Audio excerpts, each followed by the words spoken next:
भाव यदि व्यक्ति का ऊंचा हो तो उसे परमात्मा की प्राप्ति तुरंत हो जाती है।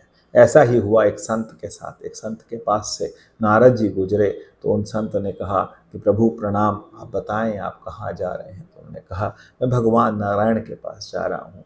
उन्होंने कहा भगवान से पूछिए कि उनके दर्शन मुझे कब होंगे। तो नारद जी ने कहा ठीक है। नारद जी जब वापसी आए तो वापसी आ करके फिर उन्होंने पूछा कि आपने भगवान से पूछा था। तो भगवान ने कहा था कि जिस वृक्ष के नीचे वो बैठा है उस पीपल के वृक्ष के ऊपर जितने पत्ते हैं उतने जन्मों के बाद उसे मेरे दर्शन होंगे। ऐसा सुनते ही वो संत नाचने लगे और उनका भाव इतना हो गया कि भाव का अतिरेक हो गया। और जैसे ही भाव का अतिरेक हुआ उसी समय भगवान वहां प्रकट हुए। नारद जी ने कहा आपने तो मुझे झूठा कर दिया।